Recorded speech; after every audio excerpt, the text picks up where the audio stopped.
couldn't be any better if I say so myself. Now, we are in game. It is the first game of a best of 3. It's a ZvZ. Let me introduce these two players. So, up in the top left position, we have got the pink Zerg player from My Insanity. It is DaNa. And his opponent down in the bottom right, it is the red Zerg from Team Evil Geniuses, Jaedong. Woo! Now, this is going to be an awesome series. I can just tell it now. Jaedong may try and end this out pretty quick, though. We've seen it from a lot of players that, especially in ZvZ, sometimes you want to end them quickly. You don't want to go into the risk of things going longer. So things like quick speedling all in is on the cards. Alternatively, could just try and go into the Baneling Zergling phase, win on good micro, or maybe we'll get into the later stages where exciting things can be happening. But of course, since we've had a bit of downtime, I'm going to request a favor from all of you lovely people in the stream. Send out a tweet.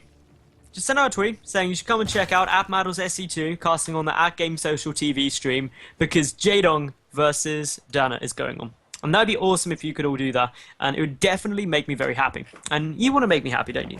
Because hopefully seeing these games is making you all happy. It's making me happy, so generally lots of smiles all around. But currently, as time's opening, Jaedong not going to be going for early aggression. He's just like, I'm going to go hatch first because I'm feeling brave. I'm feeling like I can win this, so that is what I'm going to do. Straight away checking that down, getting the gas straight after as well. Hatch, gas, pull, super economic focus. Just doesn't really care. Doesn't care about getting down that spawning pool, being safe or any of those silly things.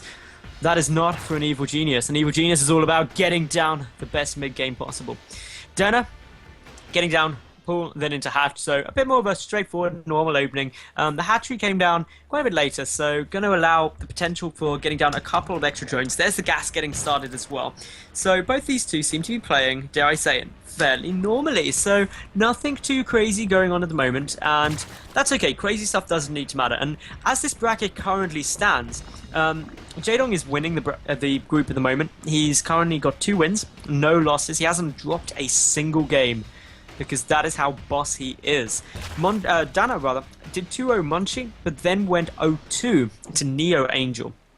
So actually this game doesn't make a huge amount of difference to the rankings as far as I can tell. If DaNa wins this, then actually I think guarantees a second spot. But yeah, basically Munchie versus Neo Angel is probably going to be the decider, or at least most likely. So this is where things do start getting really interesting. It's game 3 from the group stage 2, so that just means that after this we will be going to a short break where I get to get some omnoms, and of course my lovely production team hopefully have ordered me pizza if they're feeling lovely, but probably not. I'm probably just going to be a starving caster. I'll sit there and have my bread and water because that's what it's like. But anyway, I am only kidding. We do have, of course, Spine Callers coming down here for DaNa. JD, he's getting down his Baneling Nest perfectly happy. Baneling Nest now starting up for DaNa too. These two just happily sitting here being like, you know what, play it normal, play it safe. Let's see what we can get rolling. Both droning up quite nicely. Drone counts exactly equal. Supply count 1 difference. Only minor differences. And actually most of that is... Actually, I think the only thing was an additional Zergling is on the field. So it's not even a whole supply difference. It was half the supply difference. But clearly that cannot be shown on the overlays. Anyway, Baneling Nest is done now for JD. For DaNa, it's, well, nearly completed. Speed is going to be done for Jaedong sooner as well, so he's going to be able to put on some nice pressure. 12 more Lings coming out as well, so could actually be going for a good little bit of a shove here. And with this big Zergling push, especially up against DaNa going for the super fast lair, 6-minute lair, this could be devastating. The Overlord see this coming over.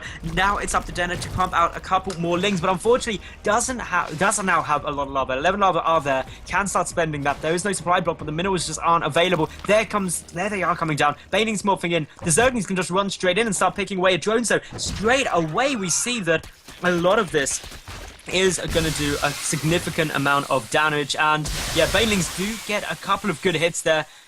DaNa has held off this aggression at the moment, so this is good news for DaNa, and if the lair gets down, then of course that quick tech up could be problems, but it's actually cancelled, and so JD is ahead in terms of the lair timings, and that is when you start running into issues, because if DaNa could have got that secured, then obviously Muralist could potentially have come out. Zerglings are running in though. DaNa gonna try and get some good damage. Nice bailing hits coming down there, though. Minimal walking those drones straight through the queens, because that is just how it goes. And yeah, all in all, just sitting, running around. JD going to be able to clean out most of this. A lot of lings down on the field. The drone count currently sitting at 38 to 36 in DaNa's favor. So not a big difference, but in a mirror matchup, every worker really does count. And ZvZ, probably one of the biggest noticeable factors is that if you do drone quite heavily, you are going to get less units down. So JD is getting some drones out, but of course DaNa are getting 12 more lings out on the field, trying to defend against this counter aggression that could be coming in. Banelings are not morphing yet for JD. He's just getting his spy down, trying to fake a bit of pressure coming in. The Banelings, 2 Banelings there, got to be careful. The lings are going to try and pick it off. 2 Zerglings are going to get forced away, though. The Baneling does still get sniped off. That's good for DaNa right there. And DaNa has to be careful. Another Baneling on 2 Zerglings. Not a good trade, but of course, JD, he's still keeping on the pressure. And while he keeps on that pressure, things are going to be good for him. Spires coming down on both sides, so the Spore Caller change clearly not deterring these 2 players from going up to muta-on-muta battles. And of course, muta-on-muta is where fun things can start happening, because it all comes down to a couple of key factors. First and foremost, who has the most mutalisks? That's a pretty big deciding influence. Second, though, upgrades. +1 flyer carapace will come down first because it reduces the bouncing glaive damage more than +1 attack increases it. And thirdly, and this is something that some lower level players may not realize, if you have units underneath, so you've got the ground superiority under the fight, your ground units will soak up some of the glaive hits, reducing the splash damage. Those are the 3 big things in muta-on-muta that we've got to be keeping an eye out for. JD trying to take up his third, but DaNa taking the third base as well. Very similar timings. This game is surprisingly close. Jaedong has got a small advantage. Ooh, nice bailing hits there.